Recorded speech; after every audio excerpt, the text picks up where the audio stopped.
Ganjar Pranowo, Gubernur Jawa Tengah, sudah menyatakan siap. Pernyataan ini kemudian dikaitkan dengan kesiapannya sebagai calon presiden dan diprediksi bakal merubah banyak peta, terutama peta koalisi berbagai partai politik. Kenapa? Karena Ganjar merajai mayoritas survei tentang elektabilitas kandidat presiden 2024. Rakernas dua partai menegaskan bahwa penetapan pasangan calon presiden dan wakil presiden yang akan diusung oleh PDI Perjuangan pada pemilu 2024 berdasarkan keputusan Kongres 5 Partai, ADART Partai, dan tradisi demokrasi partai adalah hak prerogatif Ketua Umum Partai Profesor Dr. Honoris Causa Megawati Soekarno Putri. Sehingga ketika berkali-kali dan sepertinya kurang difahami, kenapa kalau partai lain tidak ada pemberian hak prerogatif kepada ketua umumnya? Nah, saya ya harus jawab, ya tentunya karena partainya lain-lain. Tetapi di PDI Perjuangan ya alhamdulillah itulah yang mereka berikan kepada saya, dan itu diberikannya bukan lalu saya ketua umum lalu saya bikin sendiri produk hak prerogatif, tidak, tapi institusi tertinggi partai kami yang disebut Kongres Partai itulah yang memberikan pada ketua umum terpilih, maka diberikan pada dia adalah hak prerogatif.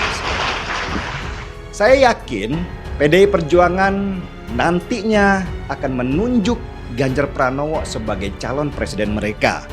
Kalau enggak, Surya Paloh dan Nasdemnya bisa jadi partai besar dan Anies Baswedan menjadi presiden. PDI Perjuangan akan kembali menjadi partai oposisi lagi, dan ini tentu tidak diinginkan oleh para kader partai.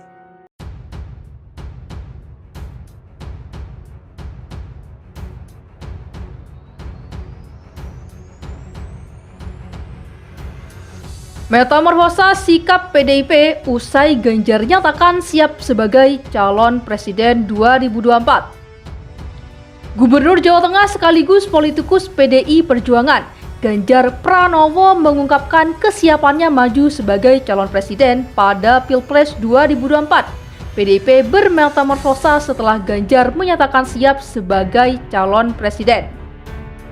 Pada Juni lalu, sebelum Ganjar menyatakan siap maju sebagai Capres 2024, PDIP menunjuk Ganjar Pranowo membacakan rekomendasi hasil Rakernas 2 PDIP. Rekomendasi yang dibacakan Ganjar itu terkait ideologi, sistem politik, dan pemilu 2024. Rekomendasi pertama Rakernas 2 ini dibacakan oleh Sekjen PDIP Hasto Kristianto. Hasto kemudian menyerahkan kepada Ganjar untuk membacakan rekomendasi Rakernas 2, yakni tentang ideologi, sistem politik, dan pemilu. Maka untuk rekomendasi selanjutnya berkaitan dengan ideologi Pancasila, sistem politik, dan pemilu, kami minta Bapak Ganjar untuk ke depan membacakan rekomendasi, kata Hasto di lokasi Rakernas 2 PDIP, Sekolah Partai DPP PDIP Lenteng Agung, Jakarta Selatan. Kemudian sekaligus Pak Gubernur Sulut Oli Dondo Kambe nanti akan membacakan pembangunan desa sebanyak 8. Dan kemudian pemenangan pemilu nanti Bapak Arief Wibowo dan agenda strategis partai kami bacakan kembali. Dipersilakan, kata Hasto. Ganjar lantas langsung berdiri menuju mimbar. Ganjar menyapa Ketua PDIP Megawati Soekarno Putri hingga Puan Maharani yang berada di depan. Yang terhormat Ibu Megawati Soekarno Putri, Ketua Umum PDIP. Yang saya hormati Mbak Puan, Mas Nanan, Mas Hasto, tentu saja seluruh pemimpin DPP PDIP, dan teman-teman peserta Rakernas yang saya muliakan, kata Ganjar. Ibu izinkan saya membacakan secara langsung rekomendasi Rakernas kedua PDIP terkait ideologi Pancasila. Lanjutnya, ada 7 poin rekomendasi Rakernas 2 PDIP yang dibacakan oleh Ganjar. Poin keempat dari rekomendasi Rakernas 2 PDIP yang dibacakan Ganjar membuat peserta riuh bertepuk tangan. Rekomendasi poin keempat itu berkaitan dengan keputusan pencapresan yang berada di tangan Megawati, sesuai dengan mandat Kongres. Rakernas 2 partai menegaskan bahwa penetapan pasangan calon presiden dan wakil presiden yang akan diusung oleh PDI Perjuangan pada pemilu 2024 berdasarkan keputusan Kongres 5 partai, ADART partai, dan tradisi demokrasi partai adalah hak prerogatif Ketua Umum Partai Profesor Dr. Honoris Causa Megawati Soekarnoputri, kata Ganjar membacakan rekomendasi tersebut. Dalam penutupan Rakernas 2 PDIP, Megawati Soekarnoputri mengungkit banyaknya pertanyaan perihal deklarasi Capres-Cawapres dari partainya. Megawati masih menyembunyikan Capres-Cawapres PDIP. Tentu semuanya berpikir kenapa? Sudah banyak itu pertanyaan, kenapa mau mendeklarasikan calon presiden dan calon wakil presiden, kata Megawati di Sekolah Partai Lenteng Agung, Jakarta Selatan pada Kamis 23 Juni. Megawati meminta semua pihak bersabar menanti Capres-Cawapres dari PDIP. Megawati menyebut waktu penentuan Capres masih lama, karena itu dia masih menyembunyikan nama-nama Cawapres.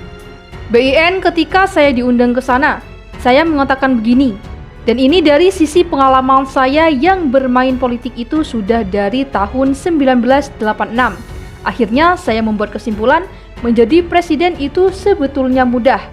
Karena saya mengatakan dari pejabat sampai presiden itu karena aturannya sudah dibuat, kata Megawati.